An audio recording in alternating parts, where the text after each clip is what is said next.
Negara Brunei Darussalam mulakan kempen kelayakan Piala Suzuki AFF dengan kekalahan tipis.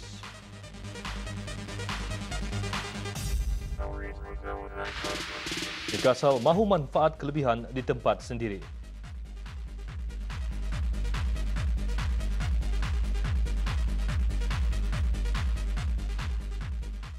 Bismillahirrahmanirrahim. Assalamualaikum, selamat malam dan salam sejahtera. Kita bersua lagi melalui fokus sukan yang disiarkan langsung dari Studio 3 Radio Television Brunei Bandar Seri Begawan. Bola sepak kelayakan Piala Suzuki AFF 2012 di Yangon, Myanmar. Yan Aung Win menjaringkan gol tunggal ketika perlawanan hanya berbaki 6 minit untuk kemenangan tipis 1-0 tuan rumah Myanmar ke atas negara Brunei Darussalam.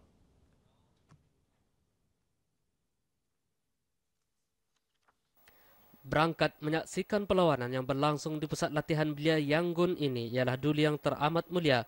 Paduka Seri Pengiran Bendahara Seri Maharaja Permaiswara Pengiran Muda Haji Supri Bolkiah, Presiden Kehormat Persatuan Bola Sepak Kebangsaan Brunei Darussalam.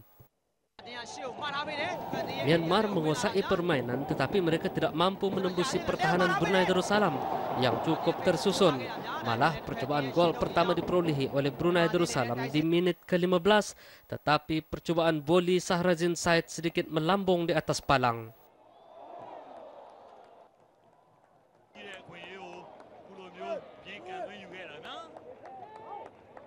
Selepas itu pertahanan tuan rumah nampak sedikit goyah ketika Brunei mula menguasai bola dan Myanmar hampir saja dibulusi apabila Ten Tan Win cuba menyekat hantaran lintang Adi Said lalu bola sedikit sipi di sebelah kiri tiang gol. Dan di menit ke-29 pula tandukan Shahrazin Said juga hampir menemui sasaran.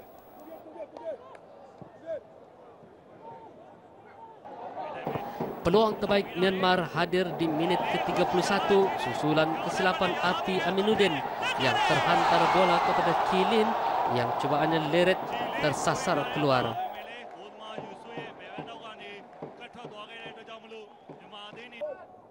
Ketika tuan rumah terus menguasai majoriti permainan, Brunei masih mampu mencipta peluang dan penjaga gawang Myanmar Situ dipaksa bertindak tangkas sebelum rehat untuk menyelamatkan sepakan percuma Rosmin Khamis.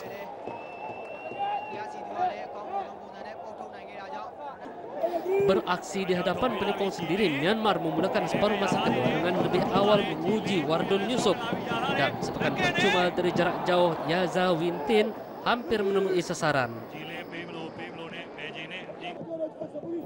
Di menit ke-55 pula tindakan menyelamat yang terbaik dilakukan oleh penjaga gol tuan rumah Situ yang menepis keluar percobaan jarak jauh Adi Said yang nampak menembusi sudut kiri gawangnya. Selepas itu Azwan Ali Rahman turut memiliki peluang tetapi dia gagal menyempurnakan peluang baik itu.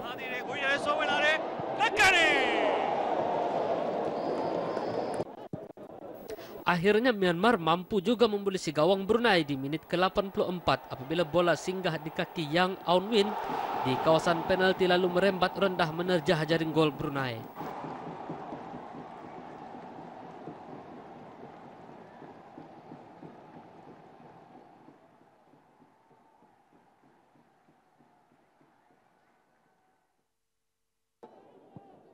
Perlawanan Brunei Darussalam seterusnya ialah menentang Kamboja 9 hari bulan nanti jam 4.30 petang waktu Brunei.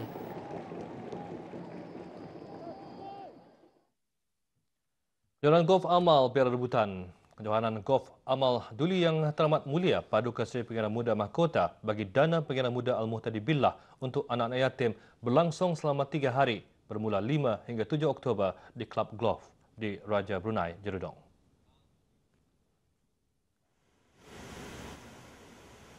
Pertandingan amal yang disertai seramai 110 pemain di hari kedua itu merupakan sebahagian daripada aktiviti badan kebajikan tersebut untuk terus mengisi dana kebajikan. Sebanyak 9 kategori dipertandingkan yang terdiri dari overall gross, overall net, division A, B dan C, kategori VIP, kategori senior, kategori wanita dan kategori junior.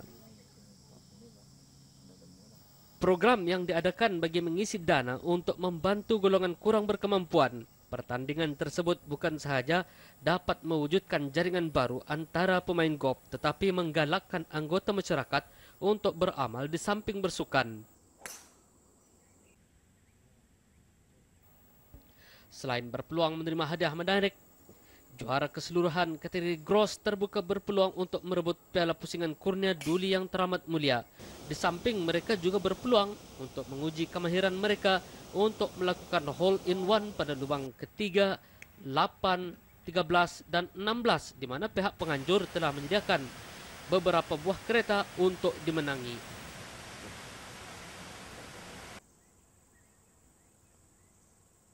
Menerusi aktiviti yang dianjurkan ini dapat bersama-sama beramal melakukan kebajikan bagi membantu mereka yang kurang bernasib baik.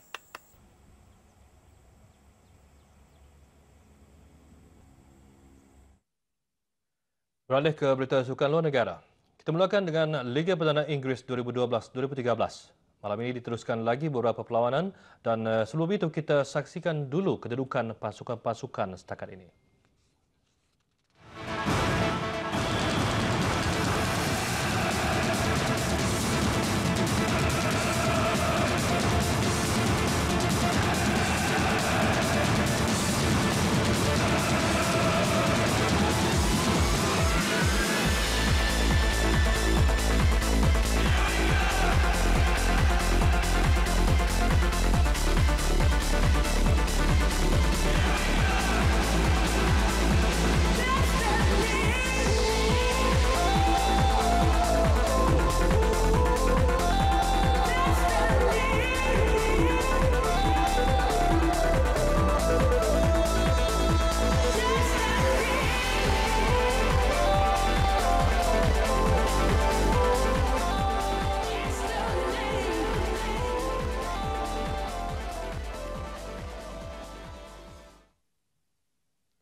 Pasukan Newcastle malam esok akan turun menentang Manchester United di Stadium St James Park.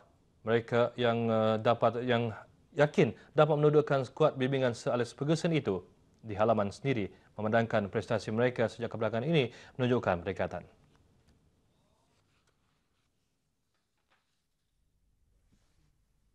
Pengurus Newcastle Alan Pardew dalam sidang media petang semalam memberitahu wartawan bahawa setakat ini mereka sudah pun berdepan perlawanan yang sedikit mudah sekaligus berjaya mengekalkan momentum permainan terbaik mereka.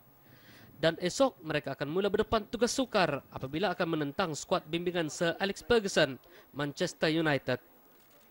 Pardew mendedahkan bahawa kekuatan Manchester United terletak pada gaya hantaran bola mereka yang tepat selain memiliki pemain yang bertaraf bintang.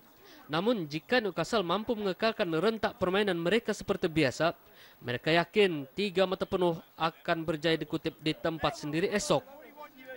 Pardew menegaskan bahawa mereka hanya tewas sekali musim ini, iaitu kepada pendahulu Liga Chelsea. Pertemuan dengan Chelsea baginya adalah satu perlawanan yang sangat sukar. Apapun kesukaran yang bakal mereka hadapi nanti, Pardew tetap optimis bahawa Newcastle mampu mencipta kemenangan. Perlawanan esok akan menyaksikan kedua pasukan mengalami kelemahan yang sama, iaitu masalah kecederaan pemain pertahanan. Justru itu, ketajaman barisan serangan bakal menjadi penentu di antara kedua pasukan. Sementara itu, malam nanti juara bertahan Liga, Manchester City akan turun menentang Sunderland di tempat sendiri. Pengurus Manchester City, Roberto Mancini, dalam sidang media bercakap kepada wartawan semalam menyelar penyusunan jadual yang terlalu ketat. Pada malam Rabu lepas, Manchester City turun dalam saingan Liga Juara-Juara Eropah. Dan malam ini, mereka akan turun pula bagi saingan Liga Perdana Inggeris.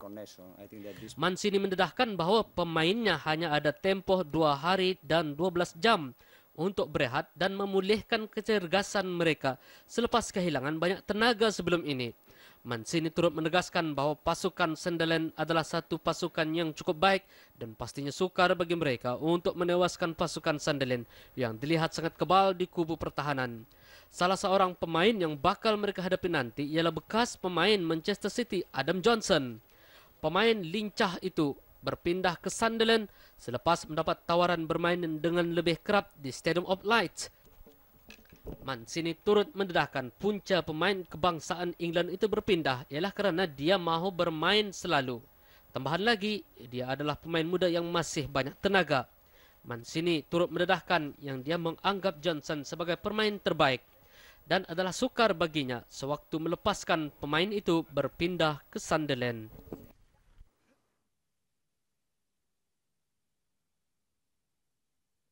Beralih ke sukan golf. Dua pemain kini mengungguli carta teratas senarai pemain di kejohanan golf jelajah Amerika terbuka Hospital Kanak-kanak Justin Timberlake. Jonas Brink dan Brandon De Jong berkongsi kedudukan teratas selepas masing-masing mengumpul 7 di bawah par semalam.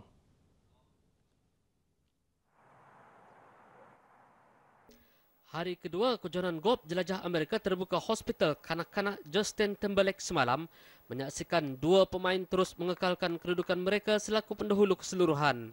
Namun beberapa pemain turut mencuri tumpuan, antaranya ialah Ketua Pasukan Piala Ryder Amerika Syarikat Davis Love.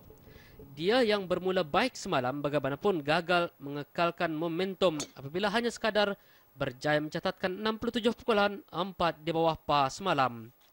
Pemain yang paling mencuri tumpuan ialah pemain muda dari Sweden, Jonas Blix. Di hari pertama semalam, dia mencatatkan 7 di bawah par. Dan semalam, dia sekali lagi merekodkan jumlah pukulan yang sama, iaitu 7 di bawah par. Justru itu, dia kekal menduduki tempat teratas senarai pemain keseluruhan. Walau bagaimanapun, dia dicabar hebat oleh pemain dari Zimbabwe, Brandon De Jong.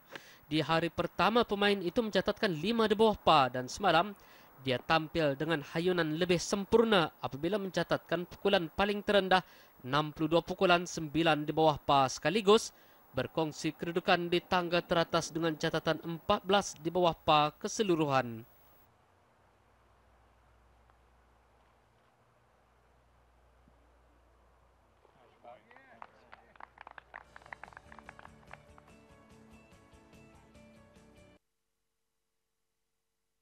Sementara itu dalam kejohanan yang berasingan pula pemain dari Afrika Selatan Brandon Grace mendahului kejohanan golf Alfred Dunhill Links di Scotland.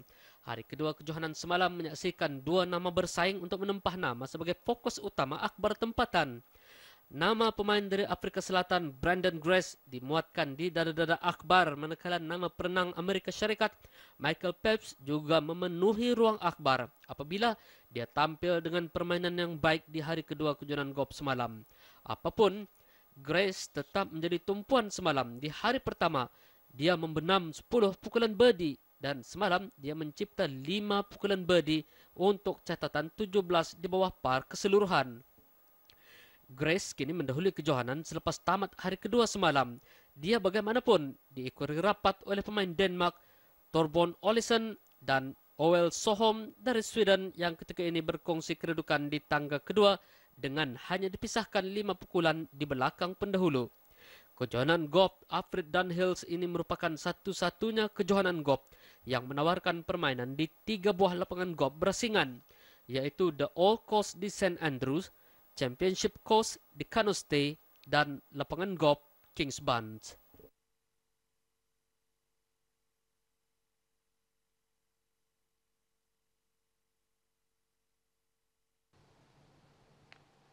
Sementara itu di Prancis pula berlangsung kejuaraan golf wanita LPGA terbuka Prancis. Hari kedua semalam menyaksikan 3 pemain berkongsi kedudukan di tangga ketiga senarai pemain keseluruhan. Carlota Ciganda dari Spanyol, Anya Monke dari Jerman dan pemain tuan rumah Anne Lise Caudel dari Prancis masing-masing mengumpul 135 pukulan 5 di bawah par keseluruhan. Pemain yang menjadi perhatian semalam ialah Stacey Keating dari Australia.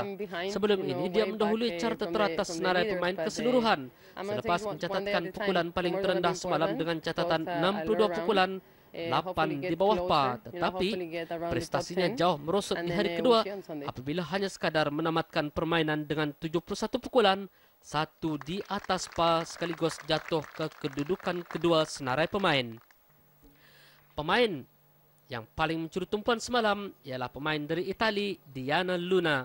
Di hari pertama dia mencatatkan 3 di bawah par dan semalam dia bermain dengan lebih baik apabila mencatatkan 64 pukulan 6 di bawah par untuk mengumpul 9 di bawah par keseluruhan sekaligus mendominasi kedudukan teratas senarai pemain keseluruhan.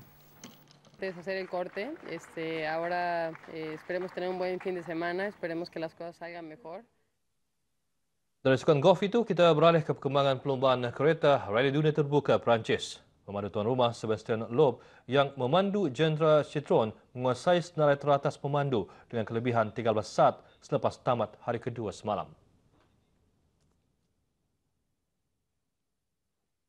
Sebastian Loeb dari pasukan Citroen kini semakin cerah untuk merangkul gelaran juara dunia yang ke-9 dalam karyanya apabila semalam dia terus mengungguli perlombaan kereta Rally Dunia Terbuka Perancis.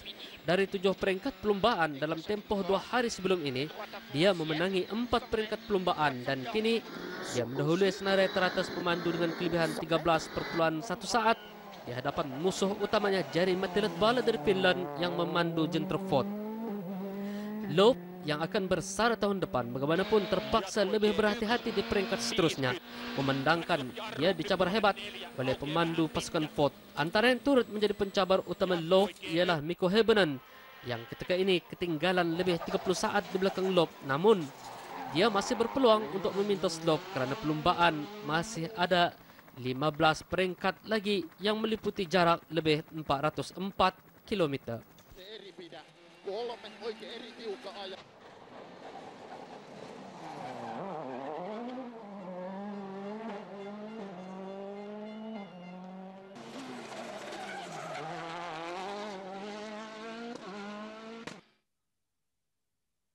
Dengan berakhirnya perkongsian maklumat itu tadi, sedikit sebanyak memberikan gambaran pencapaian sukan dalam fokus sukan minggu ini. Bertemu lagi di keluaran yang akan datang. Salam hormat dan Assalamualaikum warahmatullahi wabarakatuh.